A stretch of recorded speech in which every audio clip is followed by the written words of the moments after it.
Bonjour, bienvenue dans cette capsule sur l'intelligence artificielle et les ressources humaines.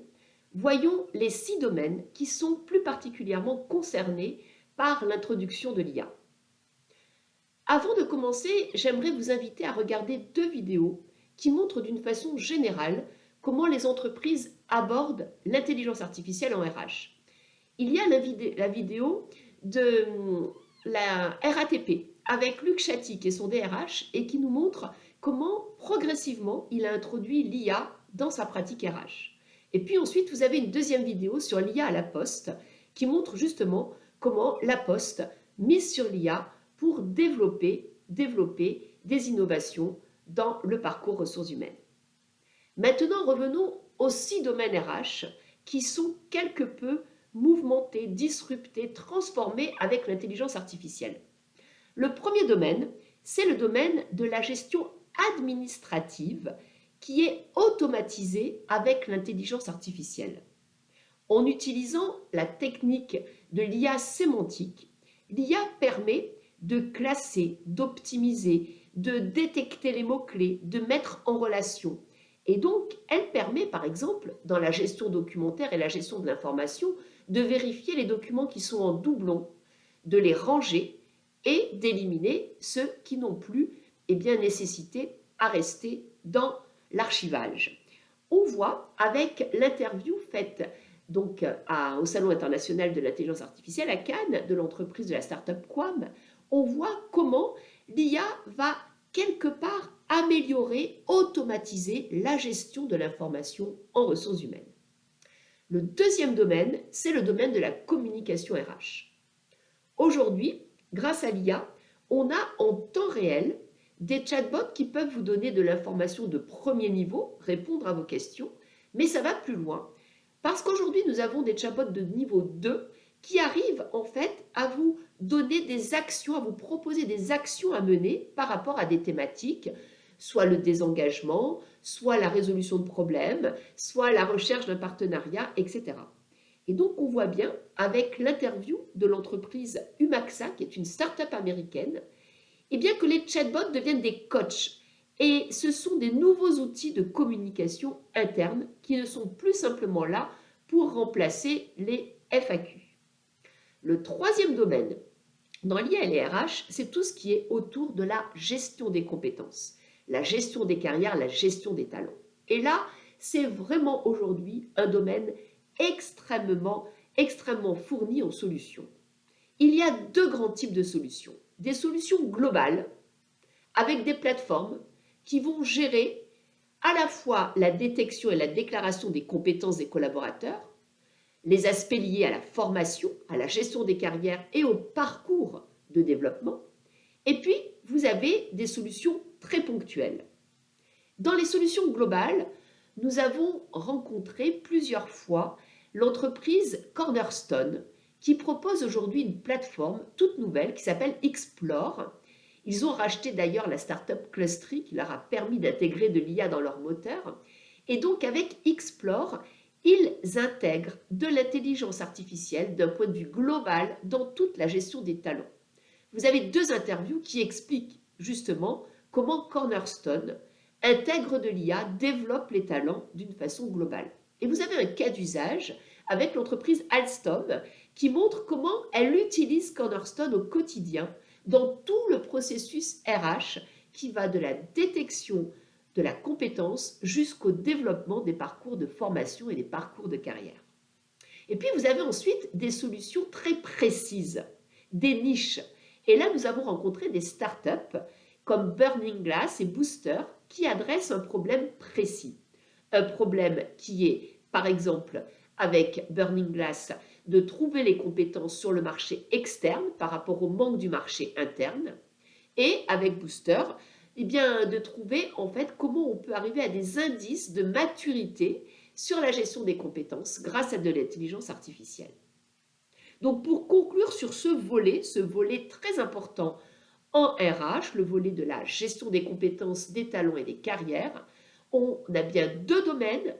Un domaine global avec des approches type plateforme qui permettent de faire la différence entre les compétences, les parcours avec le skill gap, comment on trouve les compétences qui manquent dans le paysage de l'entreprise, et puis des solutions très nichées, très spécialisées avec des startups sur des points donc bien de résolution de problèmes. Nous avons un quatrième domaine en ressources humaines, c'est l'analyse des sentiments. Oui, aujourd'hui, avec de l'IA comportementaliste, l'IA arrive avec de la reconnaissance faciale à analyser les sentiments d'une personne à travers de la vidéo ou à travers un texte avec du NLP. Et là, c'est intéressant de voir qu'en fait, on est capable de voir quelles sont les émotions qui vous ont traversé à titre individuel, mais aussi qu'on est capable d'analyser les émotions d'un collectif pour anticiper s'il va y avoir grève, s'il va y avoir des turnovers, des départs. Le cinquième domaine, c'est le domaine très intéressant du recrutement. L'IA aujourd'hui en recrutement propose la possibilité de scanner les CV et de démarrer les premières étapes du recrutement. Vous avez une entreprise comme Jobijoba avec sa solution CV Catcher qui va faire en fait de l'aspiration de CV, va les trier au niveau des résultats et va les proposer aux recruteurs.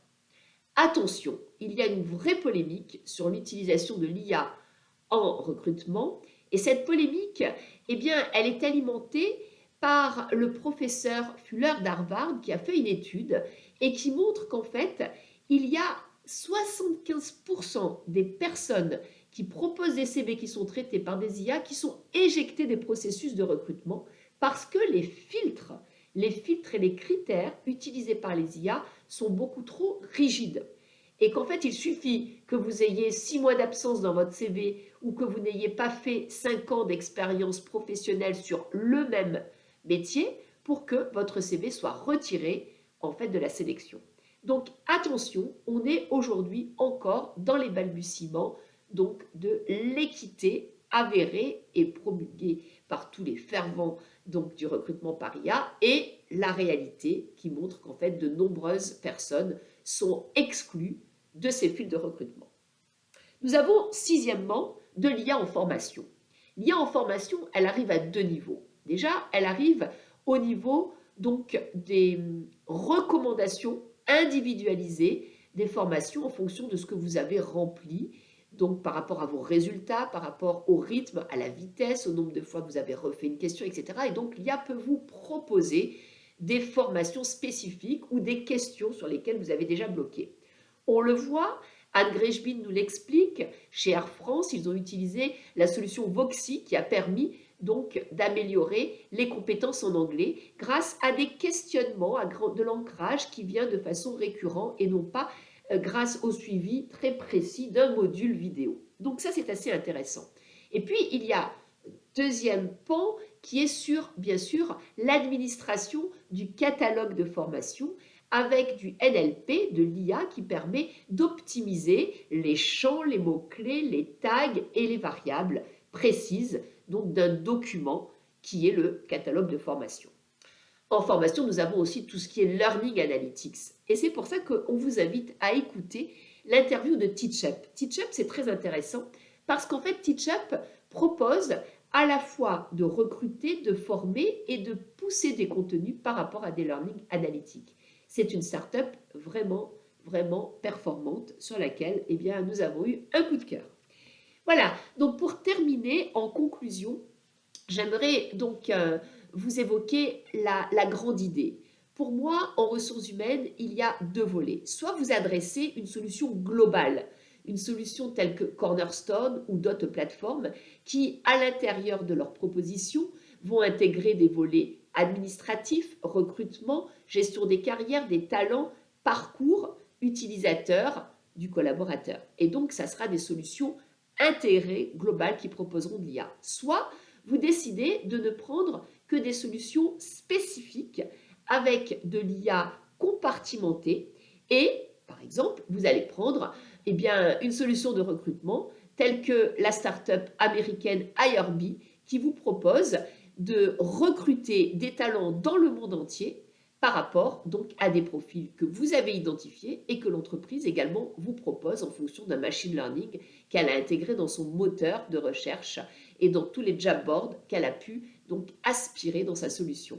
Et donc vous avez donc là des solutions très spécifiques qui répondent à des problèmes RH spécifiques. Donc vous voyez, en RH, vous avez un choix d'une solution globale ou un choix d'une accumulation de solutions IA parcellaires, segmentées et bien détaillées.